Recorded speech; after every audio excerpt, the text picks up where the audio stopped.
Hi, I'm Tiffany Rad, and I'm here to talk to you about two topics I've been working on for a long time, cybersecurity and also laws and policy.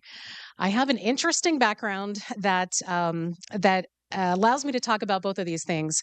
I'm an instructor, an adjunct professor at UC Berkeley. I teach in the cybersecurity department, and I also teach at the University of Maine. I've been teaching cybersecurity and law for 21 years at this point. So, um, I'm new into space systems in the sense that I'm thinking about concepts of the work that I've been doing in critical infrastructure protection. In particular, I'm going to talk about vehicles, ICS, and how some of this is going to affect when we start accessing space systems and vehicles. They're not as different as you might think. In fact, there's a lot that's very similar about space systems and vehicles. So I'll talk to you a little bit about the car hacking I've been doing for a long time. And with law, I have to put this caveat out is I'm going to be talking about some legal frameworks and answering some questions about law, but none of this is legal advice. I'm not your attorney, so please consult an attorney if you do decide to do any type of accessing these types of systems. I was asked a lot of these questions with my undergraduates, and I teach in the graduate school at Berkeley about what happens if we were able to access a space system such as satellites, things like that. How would we get into trouble doing this? So I started thinking about this and then about some things that happened in the past year. There was a data center that was on its way, actually twice, on its way to the moon.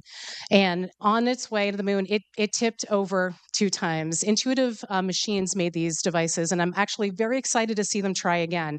But we're going to have a data center on the moon. We're eventually going to have a data center on Mars. We're going to have data center and storage up in space as well. How do we protect these things? Do we need new laws, or can we go off laws that already exist? And I'm talking about criminal hacking laws because while I talk to my students about this is how you can hack these devices, I also make sure that they understand the laws associated with this so they don't get into trouble. There is a very fine line between accessing something for research purposes, which I do a lot. I'm going to talk to you briefly about the Digital Millennium Copyright Act and the Computer Fraud Abuse Act. And then there's something associated with accessing a system that you don't have authorized access to touch. And sometimes it's difficult. Actually, with the drone presentations, very interesting because I get asked these questions. I'm talking about above where the drones fly, but I'm getting asked these questions about airlines, things like that. When you can access these systems, is it okay if it's just broadcast, in particular, some of them in the public spectrum? I access things from vehicles in the public spectrum, and I don't have the same types of concerns, but I do think about this as well. So let me tell you a little bit about what I'm going to do. I'm going to talk to an introduction, and one of the things I'm going to focus on is car hacking. And I'm going to tell you in a moment why I talk about car hacking, talk about hacking boats. There's some systems that are very similar on these as there are to rockets. I'm going to talk about space policy and law and a little bit about hacking these systems and do we need new laws, international laws associated with this new space? So I'm just going to give you a short overview about this stuff.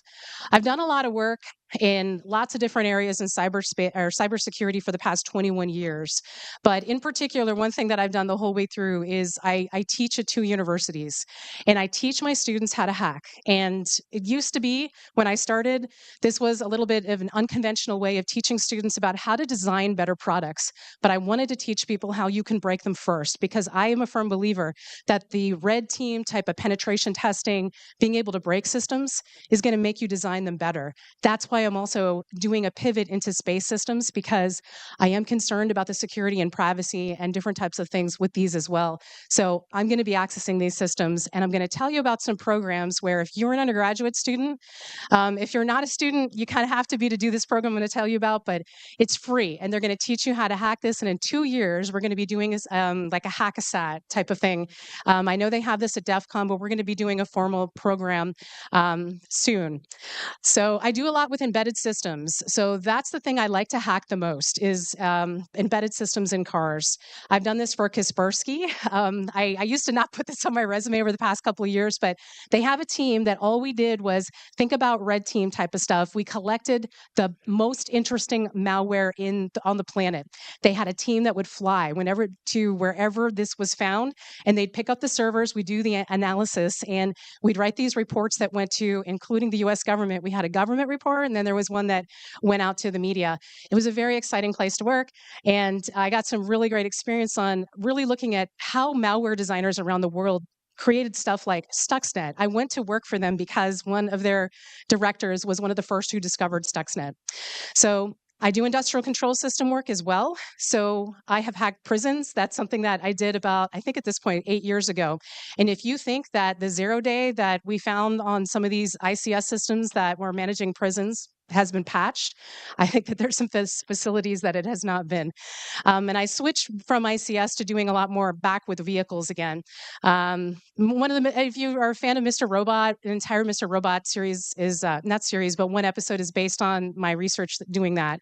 And it was really cool, kind of scary to see that in real life. So why am I showing you cars at a conference that's based on space systems? There are so many systems on these vehicles that directly apply to also what if you're going to be doing any type of space hacking, space system hacking, both for space communications and for vehicles. I mean, take a look on here. Maybe TPMS, which is a tire pressure monitor system, isn't going to be one of the ones that you're going to be accessing, but the rest of it, there's some that are. CAN systems, that was just mentioned from the drone presentation. CAN is really big on the rockets as well. And if you want to do that kind of learning and you're interested, how do I get into hacking space systems and vehicles? Go take a look at some car hacking. Car hacking has been around for more than 2 decades. There's lots of research on it. There's an entire village at DEF CON on this now, and so you can learn a lot about space systems. If you can't get a job in SpaceX or a defense contractor, focus on the presentations on this, and you're going to learn a lot about how a lot of these space vehicles and rockets are also controlled. So learn about these systems. One of my favorite things to look at on here is wireless. So I like taking a look at the signals and figuring out if they're encrypted or not, the strength of the encryption, and what I can do to identify vehicles uniquely. That's one of the things I did. I'm actually working with a nonprofit now. We're trying to working on tracking people trafficking humans across like human trafficking. We're trying to combat that on Native American reservations where there are not that many access points, but they're unique IDs on every vehicle. Is it the same way on rocket systems and vehicles? I don't know. You tell me. But I was able to take a look at all the wireless systems on the car and figure out how it works and how I can identify things. So I hack these types of vehicles as well. Doesn't that look cool? Looks like it's from Tron, but this is a real car actually that was in Tokyo.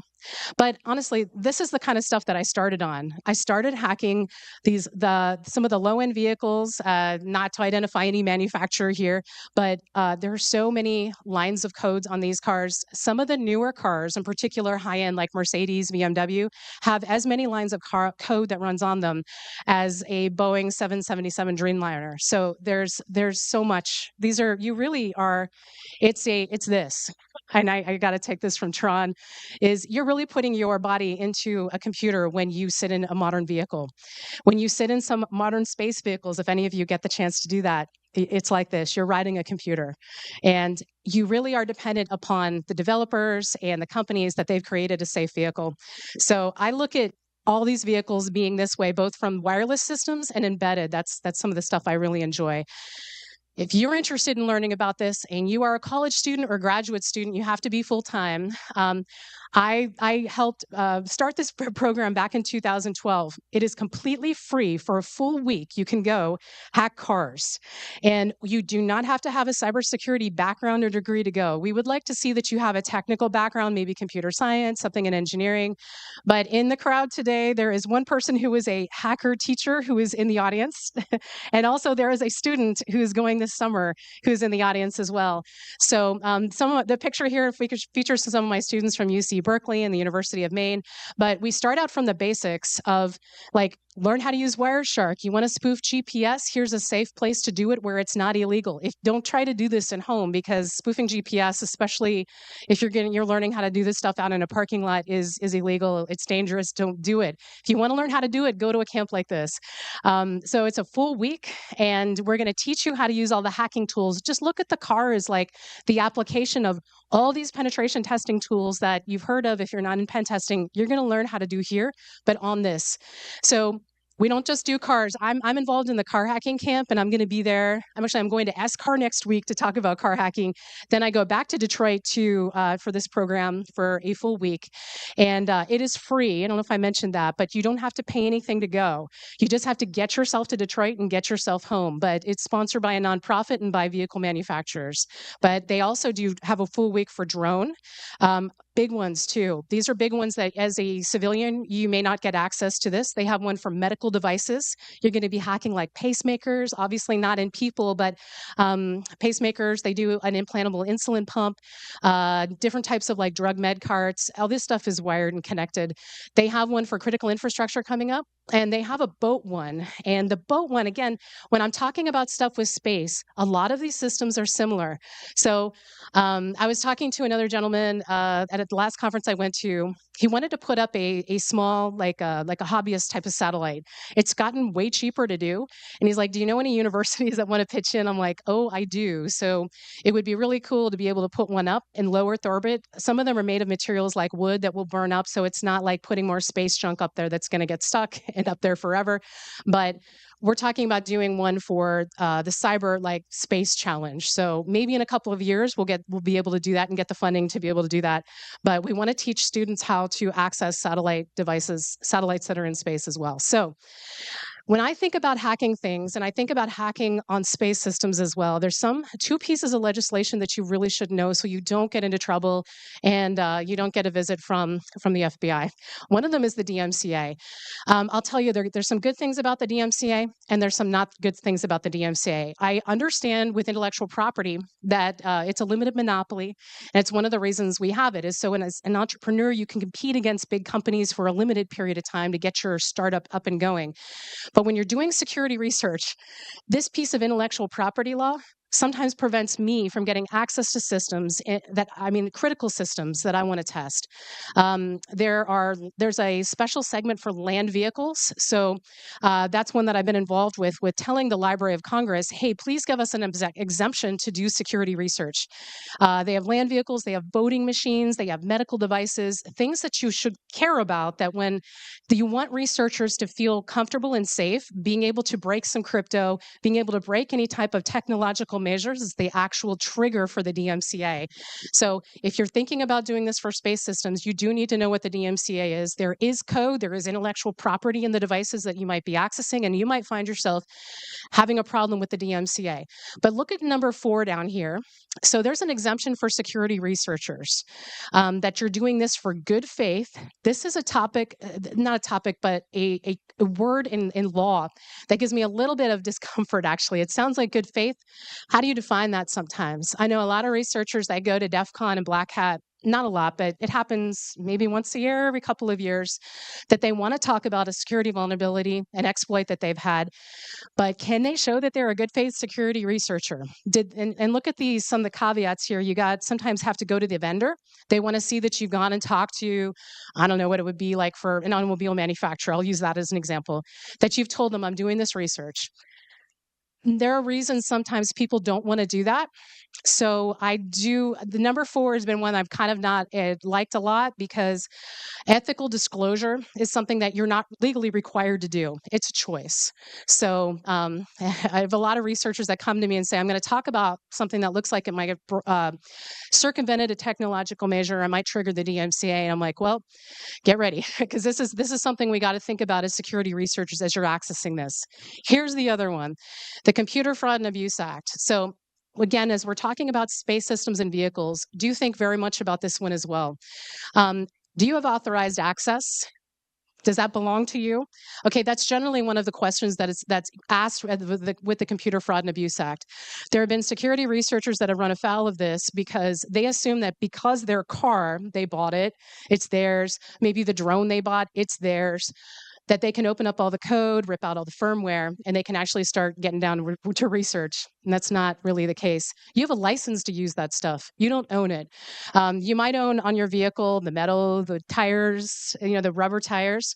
You do not own the software that's running on that vehicle. So if you are thinking about accessing space systems, think about this, because this one actually has some pretty serious criminal provisions and civil as well. So it's civil and criminal components to this. However, the U.S. Supreme Court had a case called Van Buren, and the U.S. Supreme Court was asked, can you define what is authorized access and what is not? If you ever want to listen to a very interesting debate, they kind of had a hard time doing it. They had all kinds of examples and they couldn't exactly define what is authorized and what is not. So they came up with this: gates up, gates down. For those of you in cybersecurity, I think you can think of a bit of some concerns about this. There's some companies that don't have cybersecurity, don't know that they should, but you might have a computer fraud and abuse act problem. Just because it's not encrypted, meaning a gate is up, doesn't mean that you can access it.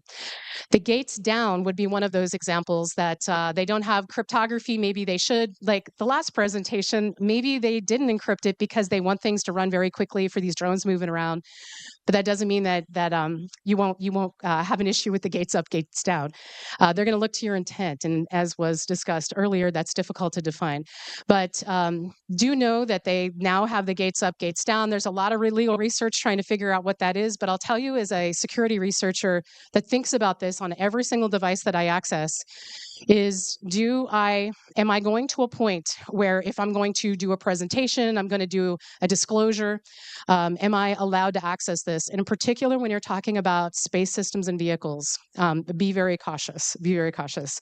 Sometimes it's worth your time to try to get permission, or when you do the disclosure, tell the vendor, tell the company that, hey, I found this. I'm interested in looking at your device, or I found these things. In particular, when it comes to some companies, and now I don't know anyone at SpaceX in particular that was working on this kind of stuff, but I do know that with Tesla, they had one of the first bug bounty programs that was pretty awesome. Security researchers got a coin. You got your name up on a website. You could use your handle. You didn't have to use your real name. Early on, they respected anonymity, that people just wanted to say, hey, I found a problem with your Tesla.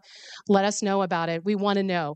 Companies that have that more of an open policy, you have better security because you want to know about this before, as a company, you might read about in the like Wall Street Journal, New York Times. You want to be told about these things. So I highly encourage, and as more hackers are getting into accessing and taking a look at systems, and particularly those that are not encrypted, that you might be able to just pull from, I don't know, like a Raspberry Pi with radios, I encourage companies to have these types of programs so they can learn from researchers, not just threaten them with we're going to call the FBI on you, but you want to know about these things. Now I'm getting to some stuff associated with some bigger questions that my students and I have questioned as we're going through our classes. And I don't have the answers to all of these things because they haven't happened just yet. But the questions such as, what if someone takes down a satellite? What if someone, I mean, God forbid, but it's something you got to consider, hacks one of the space vehicles with people on it and things happen, bad things happen, a catastrophe. What if this is an element of war? That's one of the reasons why I'm going to talk very briefly about the Budapest Convention and the Tallinn Manual, because we have laws already to do this for hacking. We have law. Do we need new laws? I think not. Maybe just little bits of tweaks or augmentation, ratification of different types of legislation I'm going to go over here. But this was a very old quote from former President Johnson. Control of space means control of the world. Everything is not everything, but so much with our communications, even with our different types of our military. We got Space Force now. This is the next realm. This is the next realm where cyber war is going to be something to consider about. This is where wars will be fought. So this is one of the reasons why the legislation for this, to me, is actually pretty important, is understanding the laws and policy associated with this. So what is space law? This is a definition that's pretty broad on this, but it has to do with liability as well. That if a company has something up in space, I mean, didn't this just happen last week? But it was a satellite was Russian from 1960s that fell to Earth. There's liability associated with things that are up in orbit that companies need to maintain. And for example, I know that American companies that are launching rockets into space, they want to have a controlled return of those boosters if they're going to do that to Earth, or where they fall matters. There's some countries that they fall where they fall. So liability, it may be for international treaties, something to consider for these as well. But this is generally what space law is. It governs things in outer space. And it's different than this type of law is space law. And then there's aerospace law that kind of is below that line. But Environmental protection is something that they're considering as well too. There's so much space junk up there as well. I was going to put this graph in where how much this has exponentially increased as it gets cheaper to put stuff up. So it's something that companies should consider as well. Resource use and cooperation. So if you're going to be doing any types of things associated with space cybersecurity, these are the biggest treaties to consider. And mind you, they're changing. So some of these have been around. Look at the dates on these. These were thought about a long time ago when people first started going into space, which I think is very exciting to look at the dates that they were already forward thinking that we're going to have cooperation. There are going to be people in space above other countries. What if they come down? What if there's an emergency landing that's needed? So actually, this one's changing a little bit, which is the rescue agreement. I just read about this last week, but it used to be that the U.S. military, when a U.S. Human launch, if they practice for what would happen if there's a failure with one of the boosters, for example, they have different points and different points in time that they will land. Some of them are water, some of them are land. But if they land, for example, in like Kazakhstan, okay, so the capsule comes down. Believe it or not, there are all kinds of legal, you go back to this treaty, there are all kinds of legal things that need to be done to go get those people wherever they land. It used to be the US military was going to be doing a lot of these rescues. As of last week, we heard from the new administration that that's going to be changing. They want to have more of a private focus on that, which is kind of, it's interesting to me because the military usually has a lot more cooperation with this and the ability to go into other countries and saying, hey, our people landed here. But they're going to, now private companies, the government wants the U.S. to lean more on them to go get people that have landed other places. And I think that also means for different types of devices, like if there's a satellite that lands in another country, you got to go retrieve it quickly. Perhaps there might be something on there that you don't want other countries to have. So I know this happens a lot with aircraft that go down. Sometimes they blow it up before it hits the ground because they want to make sure that those embedded systems and all that don't get procured by another country. But these are some really big ones that there are smaller treaties and things like that, but these are the big ones that if you're going to be working in this space, you should know about. The Moon Agreement actually has limited adoption, but it's getting greater. And I have a slide showing how some countries like Australia are changing a little bit of the Moon Agreement. And I'll get to that in a moment. It has to do with ownership over things on other bodies, such as the moon and on Mars. Who owns a server when it lands on the moon? And if it's retrieved by another country's astronauts, this actually is very complicated if you think about it. Who owns that? Can they take that device? Because right now the data center is not going to be huge. I mean, I live in Ashburn, Virginia. The data centers are gigantic. Maybe someday we'll get to that point with things off-world. But at this point, it could easily be moved, accessed. How much security is on it? That I've always been my students ask me that, like, is stuff encrypted that's on the data center that went to the moon? I mean, it tipped over, so it's not able to fully function. But the state of Florida had stuff on that server. Imagine Dragons was going to stream a concert from the moon. So they had some stuff on that as well. I imagine that's IP, but that's probably like, what did Florida put on there? But one of the things they were advertising that I thought was funny is it's not funny, but very interesting. It's hurricane proof on the moon. It's like war proof generally. So you want to, this is going to be something in the future to think about. And that's kind of what got me thinking about this presentation. If you're going to decide to put a data center on Mars, will it be war-proof? I mean, will it be war-proof? I guess that's the big question. You got to worry about dust storms and all that too, but it's very interesting. So the core principles of this is non-appropriation of outer space. This is something that I do believe is changing. I'm going to tell you about how already the countries are arguing a little bit about this.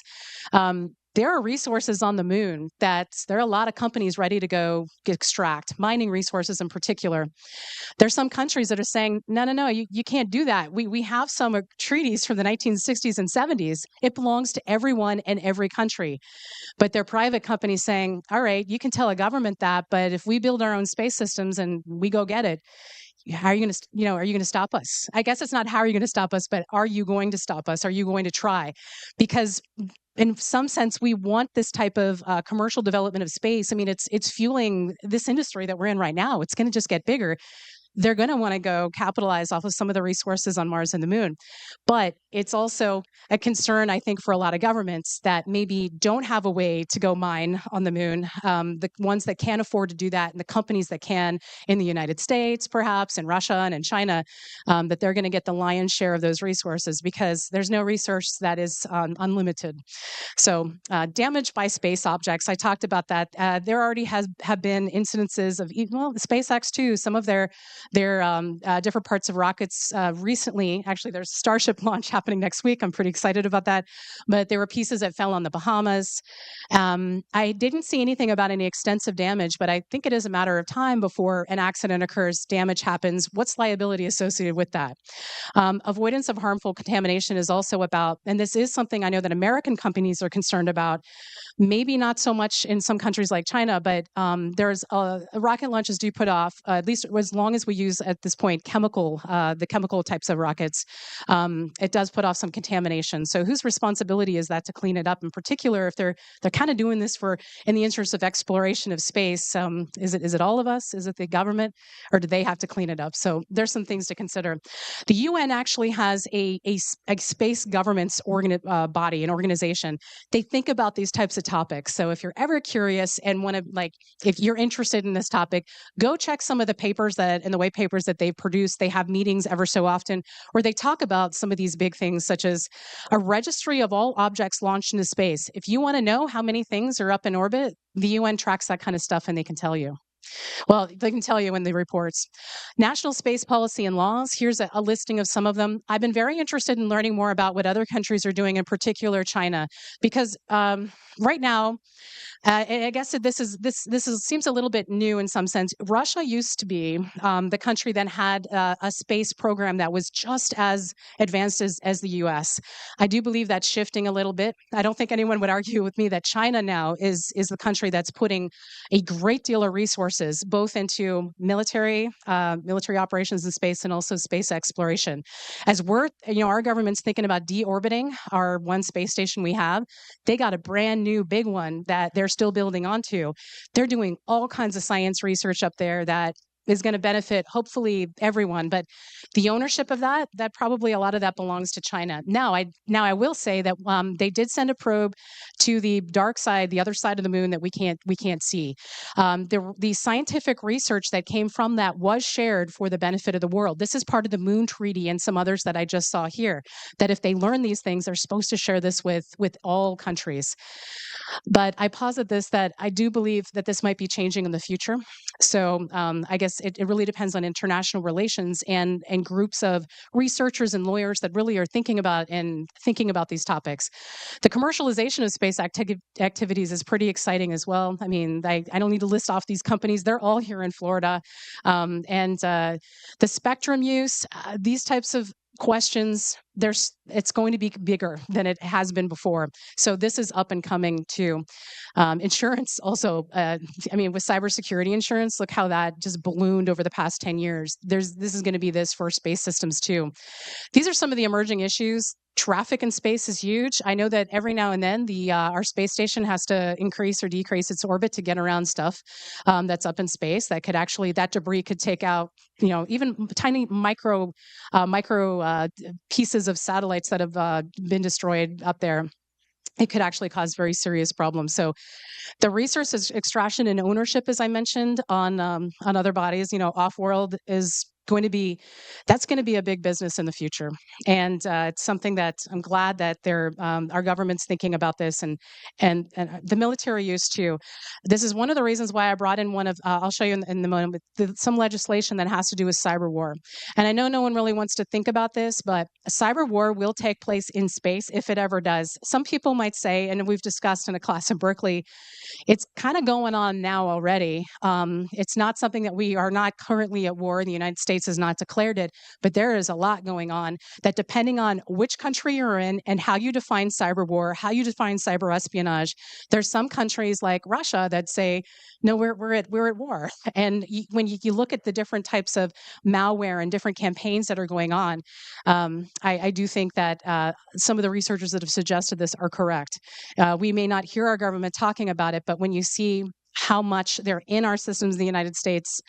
There are some countries that would define this as cyber war. We're there already, and space will be another element, a place where this will be fought.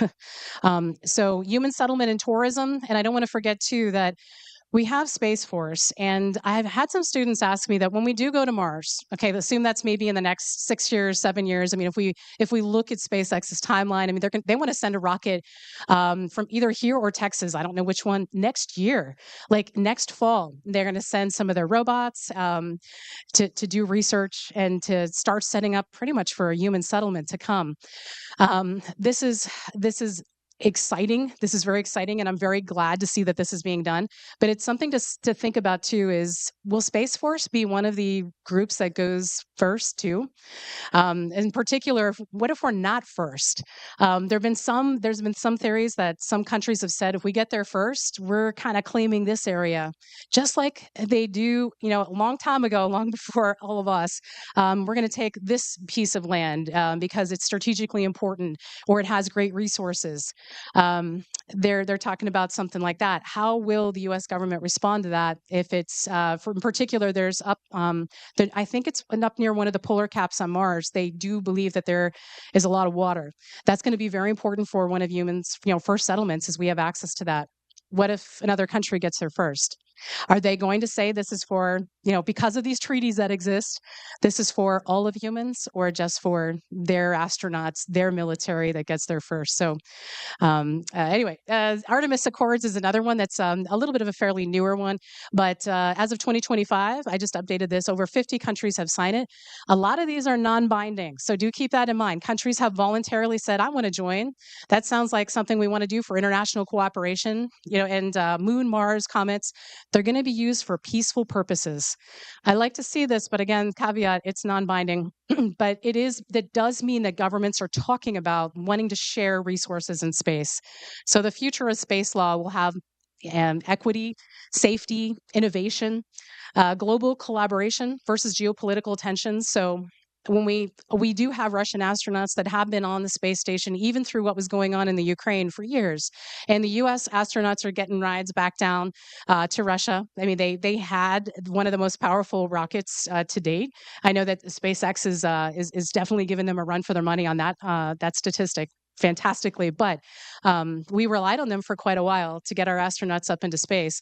But the different types of geopolitical tensions haven't affected yet what's going on with our astronauts hitching rides and us giving Russians rides back. So very glad to see that. And I want to see this continue. I think most people do. But will there be some tensions that will be too tenuous? And the Chinese, for example, they built their own station. They didn't want to be a part of ours. I'm not sure if they were welcome to, and so they said, "All right, we'll just do it ourselves." So they have a very robust. I mean, if you look at the budget from their military budget that's going into space systems, it's quite a bit. So there's a lot more coming. Commercial Space Launch Competitive Act. So this is one that I found was interesting. So the Moon Agreement in 1979 was ratified by Australia. Australia wants things to be shared. There's some countries like the ones above, United States, UAE. They said, you know what? We wanted the companies that do send things to Moon or the Mars. We want them to kind of reap some of the benefits of the investment that they put in to get their rockets. The engineers, the rocket fuel, all the planning that goes into it. So we maybe want to write to some space resources, but other countries are saying, wait, hold on a second. I do believe that this is common heritage for all mankind. So I think that's a moment to pause there and think about how is this going to go in the future? Because there's also a question, as I mentioned, we have all these government treaties. What if a private company said, we're going to go, and we're going to go mine?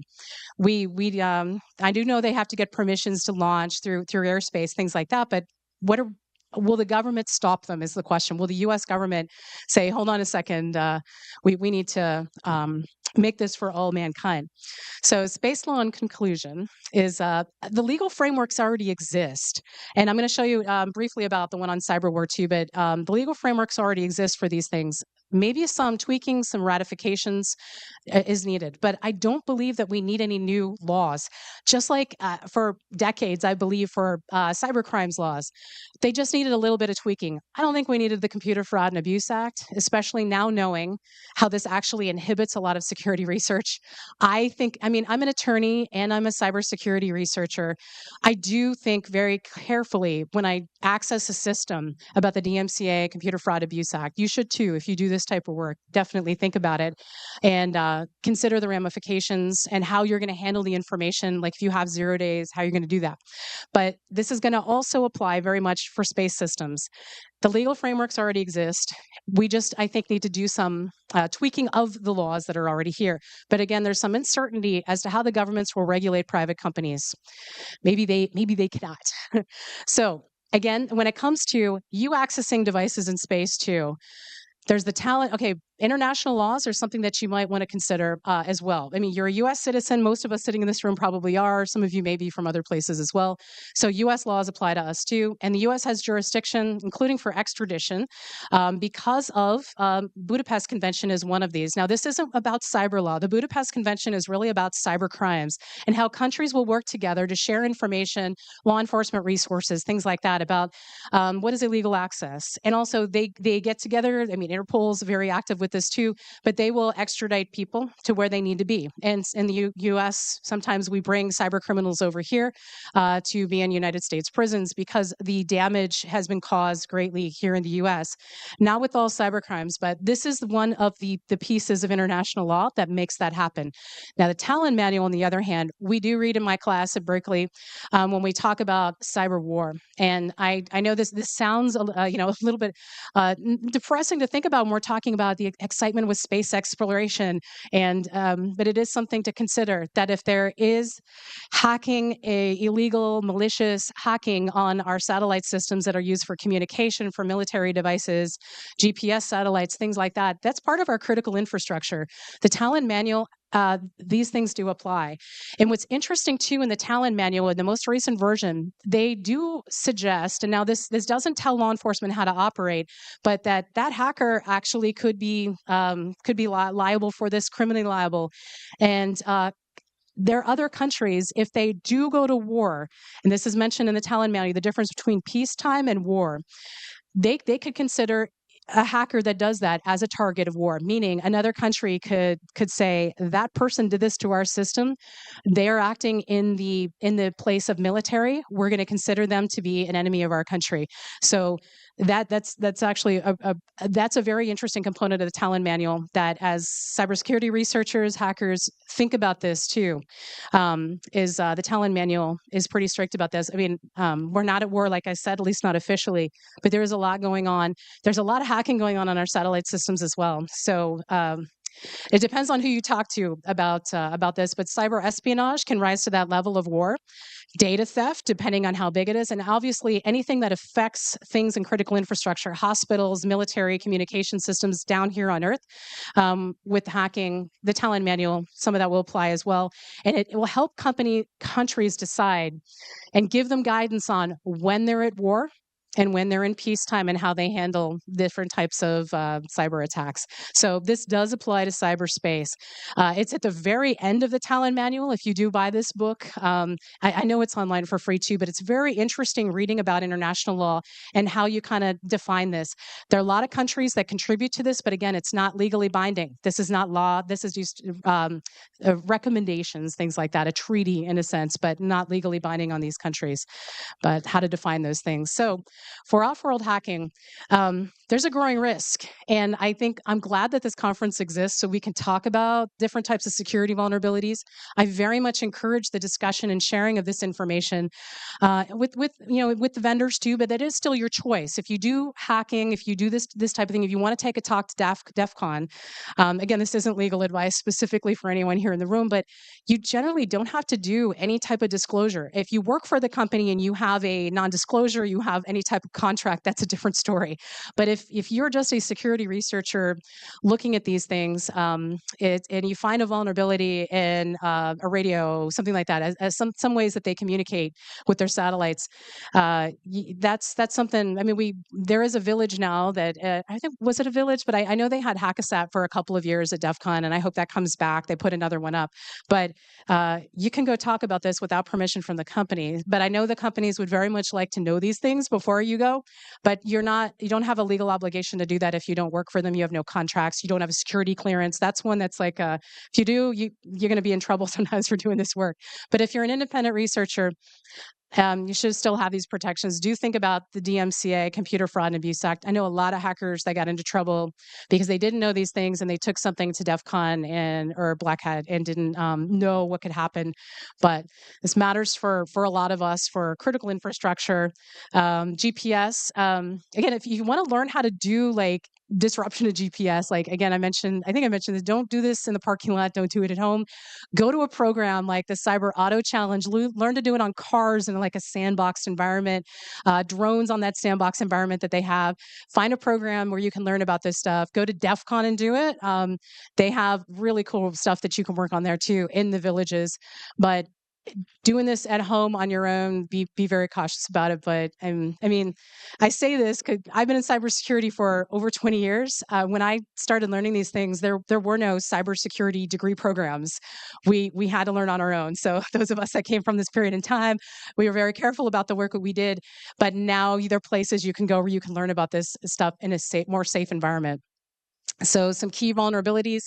The ground segments is something interesting. I was just reading about a new grant that was issued by, I believe, by the government, but there's someone that's setting up all kinds of radio systems that are going to be a stronger, more secured communication with satellites. So if you have an idea for this kind of stuff, there is a market.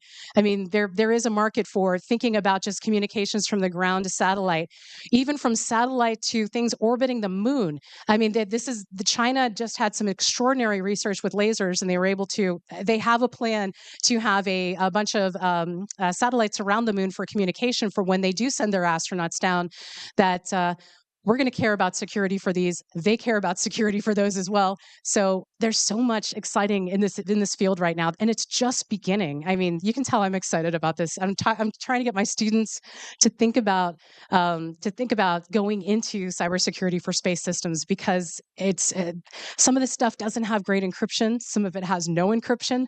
It's kind of like in the early days of car hacking when we saw no encryption, no security considered, and we've come all this way. And so again, everything from CAN systems to now Ethernet on vehicles, it's very closely applicable to rocket systems. So if you don't know about this stuff, start looking into car security research, and you'll learn a lot that is directly applicable to cars. So hacking has already occurred on satellites. And I mean, the Russia-Ukraine conflict, that was one of the ones that happened the most recently. So there is a need for a lot more cybersecurity in this space.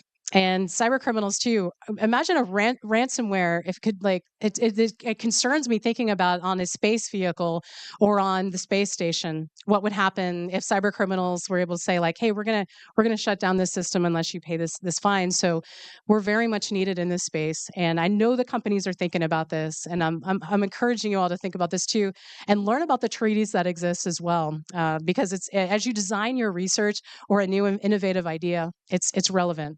So the recommendations, I pulled this from a car hacking presentation. It's the same. A lot of it is the same. So you know how to do this. You're going to know how to secure or make recommendations for space systems. And actually, NIST has some recommendations too. And here they are. Yep. NIST is thinking about these. These are only a few years old. And I'm a big fan of 853. Obviously, the cybersecurity framework is something that's the basis for all of this.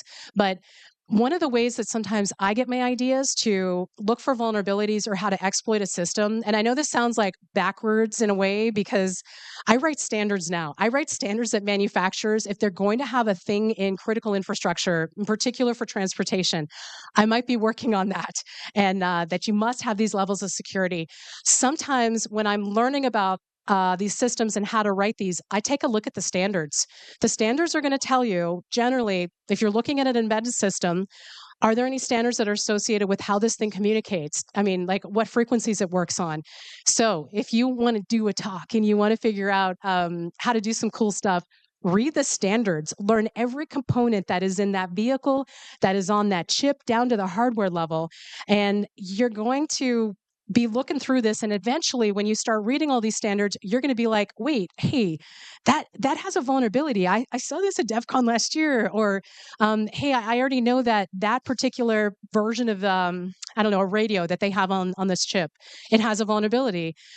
There you go. Now you have some very interesting security research. So that's how I did a lot of my stuff as well. Like I very early on, I found Stuxnet that was available online, and I learned how different types of ICS devices were vulnerable by taking a look at research that was already out there, and then also learning the standards.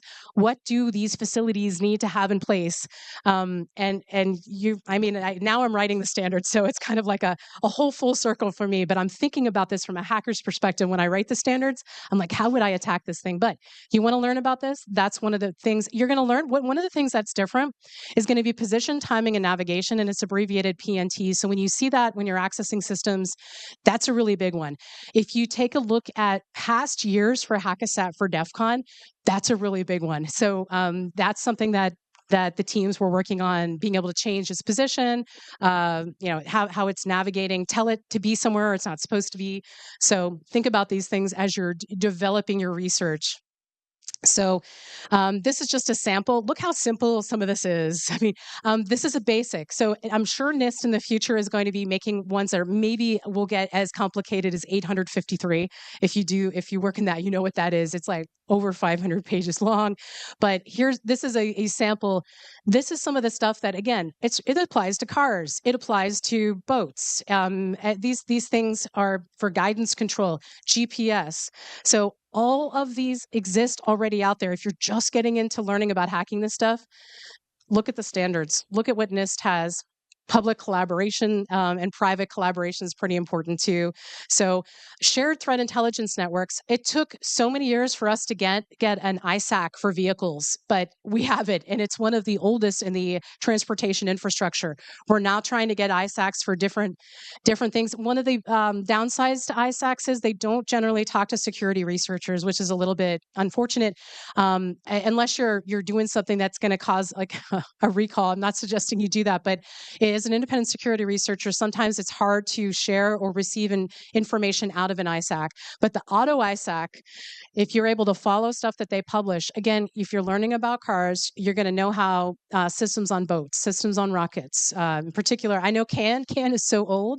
I learned about burst hacking CAN by reading, by going through all of the standards associated with how CAN operates. I mean, just like you saw with the drones use CAN in the last presentation, I knew exactly when he put that box up about like how to set a priority for different types of messages. Like, listen to me, my message first.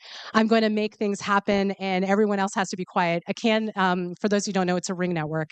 This is on rockets too. So there are a lot of places you can go to start doing this type of research and to learn at conferences like this, learn from Hackasat at DEF CON. I think they're going to be so much more. I think about AI-driven cyber attacks. There were some great talks today on AI. I really enjoyed those as well. Mega constellations of satellites. I mean, there are two American companies competing now to have cellular communications from space. I like that there's competition. I mean, it's the American way, right? We want to have more companies and not just a monopoly, but there's a lot of stuff up there.